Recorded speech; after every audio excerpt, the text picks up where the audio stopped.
flashy and full blast and fan-friendly. It's also fast-paced and sometimes hard to follow, with so many moving parts. All are good descriptions of sports at Boise State, even those that are played in padded chairs. Be careful. This is BSU esports. And like basketball, They're coming right side. they play as a team, Underneath, bottom. they compete against other colleges, they have their own casters, and they have a faction of fans He's killing people. and family We don't even know which one my son is, really. that fill any empty space in the arena. So yeah, it's pretty much same scene, just different diversion. The only difference in esports is really just the E. That may be a bold statement, but not necessarily an overstatement.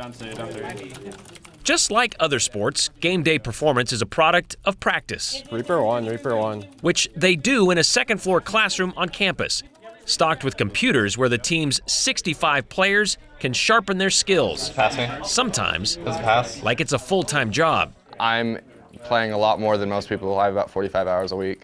Only 20 of those hours are spent here since, just like other varsity sports, instruction time is limited. Reaper up top. What hasn't been limited, Try to call after shatter too. the progress of the program. It's pretty crazy how much it's grown in the past few years. And I discovered very quickly In 2016, Dr. Chris Haskell was doing some research on gaming. that esports was about to explode and that we had this kind of generational opportunity to be the first. That September, 24 student athletes showed up and showed an interest in getting a gaming team going. You're going to school for gaming? What? How do you do that? Senior Madison Benge, Mercy down. or Nerdy Bird as she's known on the screen, -1. was one of the originals. At that time, there were only 7 other varsity esports teams across the country. Today, there are more than 170 member schools in the National Association of Collegiate Esports.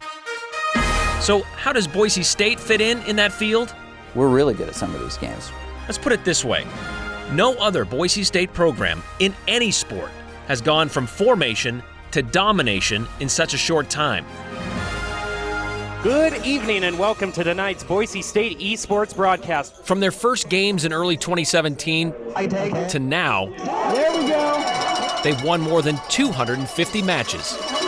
We have the most wins of any collegiate program right now. The wins line up like the list of other Bronco accolades.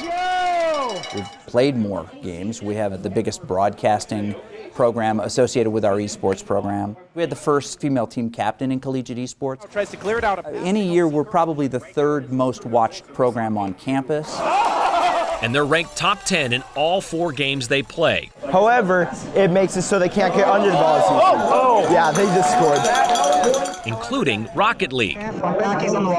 Car soccer with rockets. That's about it. And Overwatch, which is a bit more complicated. Have no clue what's going on. Darren Strickler has watched his son Garrett play 4 times before. See, he's eliminating people. And while he's still not sure what's happening in the game, See that? he recognizes what's happening in today's collegiate landscape. After all the years of me telling him not to play games, he's up here playing in college, so it's good. And soon, his son could be playing games on a scholarship, just like any other athlete. Something the professor turned coach Doc Haskell sees as the next step to making going to school and getting a degree more attractive to the next generation. To let them keep doing the thing that they're really good at for the university in the process of becoming the next version of themselves. That's collegiate athletics. So, is it sports? Debatable. What isn't? The fact that esports aren't going anywhere, and they're likely going to get more popular.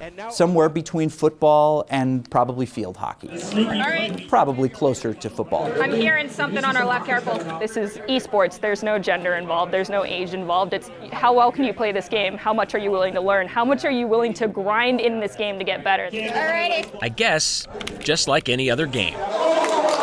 Gaming's never going to die. It's just going to evolve. Brian Holmes, Idaho's News Channel 7.